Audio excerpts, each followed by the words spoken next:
नमस्कार लाडक्या बहिणींनो, स्वागत आहे तुमचं तुमच्या यूट्यूब चॅनल प्रवेश SSC मध्ये। लाडक्या बहीण योजनेची ई केवायसी सुरू झालेली आहे। काही बहिणींनी ई केवायसी केलेली आहे आणि काही बहिणींनी ई केवायसी नाही केली। ज्यांनी ई केवायसी केली आहे त्यांचा हप्ता बंद होऊ शकतो आणि ज्यांनी नाही केली त्यांचा पण हप्ता बंद होऊ शकतो। कोणत्या कोणत्या महिलांचा हप्ता बंद होऊ शकतो हे समजून घ्या। त्याचे मुख्य कारण काय हे सुद्धा तुम्ही समजून घ्या। ई केवायसी करताना मागितलेले आहे तो म्हणजे तुमचा आधार नंबर आणि तुमच्या पतीचा किंवा वडिलांचा आधार नंबर। त्यांचा आधार नंबर दिल्यावर तुमच्या कुटुंबात काय काय आहे हे सगळं चेक होणार आहे।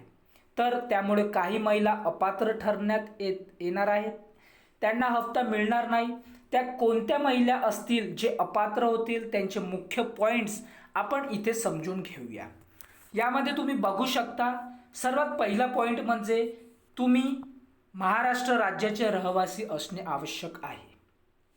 त्यानंतर राज्यातील विवाहित, विधवा, घटस्फोटित, परित्यक्त्या आणि निराधार महिला तसेच कुटुंबातील केवळ एक अविवाहित महिला। आता कुटुंबातील म्हणजे काय?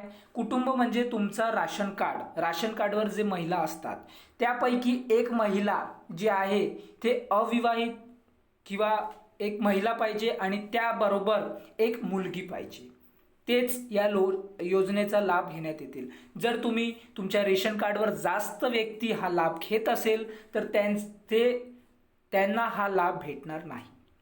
त्याचबरोबर आता तिसरा पॉइंट म्हणजे काय? किमान वयाचे 21 वर्षे पूर्ण व कमाल वयाची 65 वर्ष पूर्ण होईपर्यंत हा लाभ भेटेल। जे महिला 21 वर्षे आणि त्याचबरोबर 65 वर्षे या कालावधीचा मधामध्ये तुमचं वय पाहिजे। जर यापेक्षा कमी असतील ते अपात्र ठरतील आणि 65 पेक्षा जे जास्त असतील ते सुद्धा अपात्र ठरतील। जर तुम्ही काही घोडतोड करून जर तुम्ही तुमचं वय कमी जास्त केलं असेल ते सुद्धा अपात्र होतील।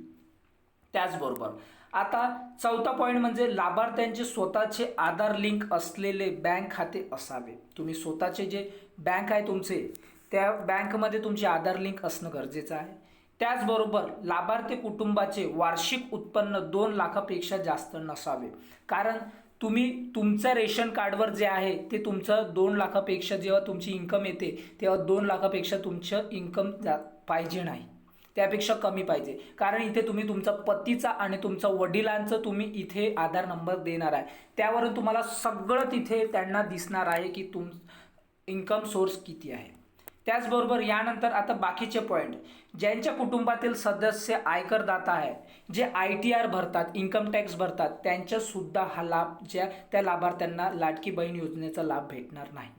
त्याचबरोबर ज्यांच्या कुटुंबातील सदस्य नियमित कायम कर्मचारी म्हणून सरकारी विभाग, उपक्रम मंडळ, भारत सरकार किंवा राज्य सरकारच्या स्थानिक संस्थेमध्ये कार्यरत आहे किंवा सेवानिवृत्तीनंतर निवृत्ती वेतन घेत आहे, तथापि ₹25 लाखापर्यंत उत्पन्न असलेल्या बाह्य यंत्रणाद्वारे कार्यरत असलेले कर्मचारी, स्वयंसेवी कामगार आणि कंत्राटी कर्मचारी पात्र असतील, असं यांनी सांगितले आहे।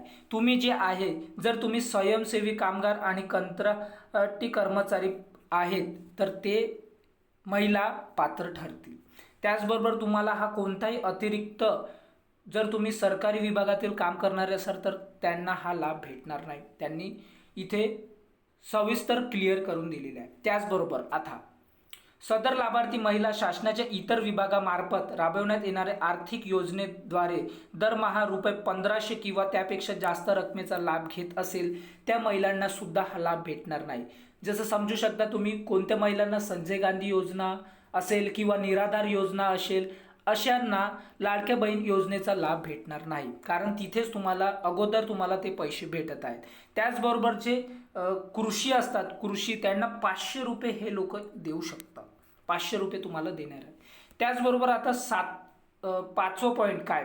ज्यांच्या कुटुंबातील सदस्य विद्यमान किंवा माजी खासदार या आमदार असेल, कुटुंबातील तुम्ही कोणी जर खासदार या आमदार असतील त्यांना सुद्धा हा लाभ भेटणार नाही। ज्यांच्या कुटुंबातील सदस्य भारत सरकार किंवा राज्य सरकारच्या बोर्ड, कॉर्पोरेशन, उपक्रमाचे अध्यक्ष, उपाध्यक्ष, संचालक सदस्य आहेत त्यांना सुद्धा हा लाभ भेटणार नाही. जर तुम्ही सरकारच्या कोणत्याही डिपार्टमेंटमध्ये तुम्ही कार्यरत असाल आणि तुमचं इन्कम 2.5 लाखपेक्षा जास्त असेल त्यांना हा लाभ भेटणार नाही. इथे सविस्तर त्यांनी क्लिअर केलेला आहे. आता 7वा पॉईंट म्हणजे हा अतिशय इम्पॉर्टंट पॉईंट आहे. ज्यांच्याकडे 4 चाकी वाहन असेल त्यांच्या कुटुंबातील सदस्यांना नावावर नोंदणीकृत आहे. कारण तुम्ही तुमच्या पतीचा आणि तुम्ही तुमच्या वडिलांचा इथे आधार नंबर देणार आहे, त्यामध्ये त्यांच्या जर नावावर 4 चाकी असेल त्यांना सुद्धा हा लाभ भेटणार नाही.